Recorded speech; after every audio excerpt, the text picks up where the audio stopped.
If you've ever thought, I feel like I'm running this relationship alone, this video is for you. There's a pattern I see in almost every couple I work with.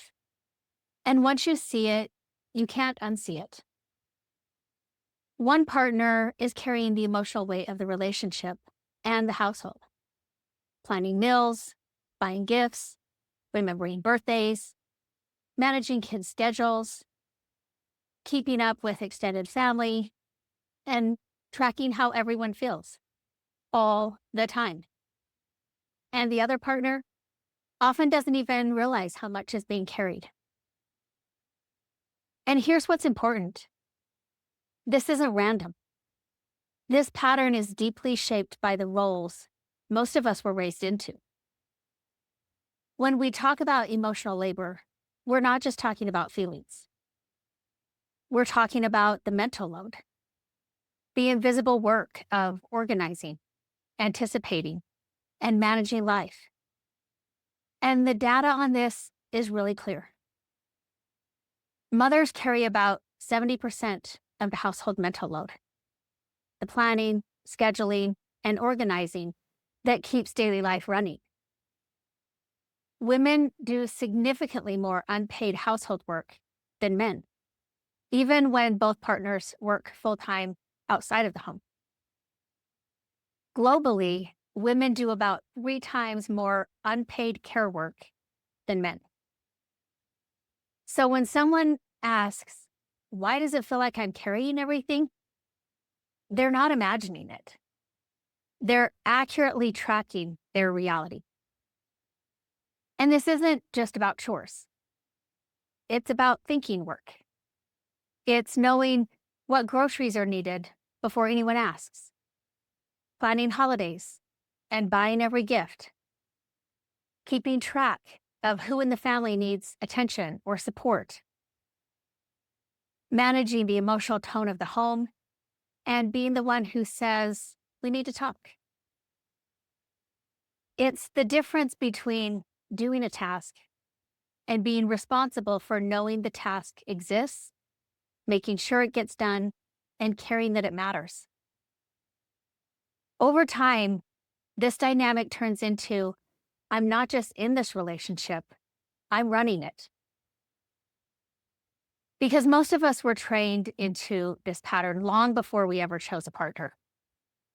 Many women are socialized to anticipate needs, maintain connection, and be responsible for relationships, to notice what's not being said. Many men are socialized to step in when asked, not before, and to focus on tasks rather than emotional systems. And this pattern shows up across all kinds of relationships, including with same-sex couples. Gender shapes it most visibly, but anytime one partner has been trained to manage the invisible while the other has been allowed to opt out of noticing it, this dynamic takes hold. Not intentionally, but systematically. Because the partner carrying the load becomes exhausted, they start overfunctioning. They feel resentful. And honestly, they feel alone, even when they're not alone.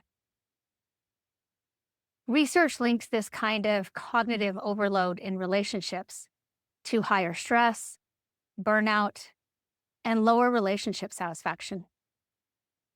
And the other partner, they often feel criticized, shut out, or genuinely confused about what they're even missing. So now both people feel misunderstood, but they're standing in completely different realities. Changing this dynamic is not just helping more, because help still assumes one person owns it and the other assists. The real shift happens with shared ownership. That means making the invisible visible, redistributing responsibility, not just tasks, and letting go of perfection so the other person can actually step in. And also knowing that we will do it differently. Not better or worse, but different. Here's what that looks like in practice. It's not waiting to be told the school forms are due. It's tracking it yourself. It's not asking, what do you need? It's noticing what's needed and initiating. It's staying emotionally engaged without being prompted.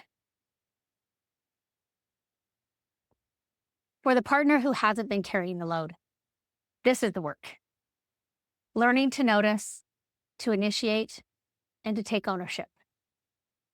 Not because someone told you to or asked you to, but because this is what it actually takes to build a relationship and a family that works.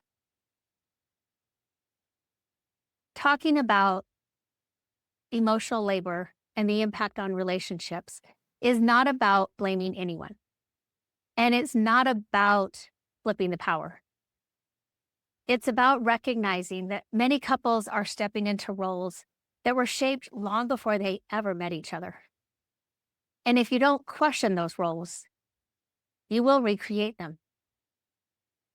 Healthy relationships are built when both people carry the emotional life, the mental load, and the responsibility of what they're building together, so that no one feels like they're doing it alone.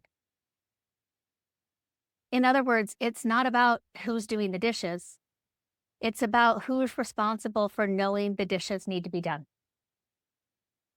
If this resonated with you, share it with someone you think needs to hear it.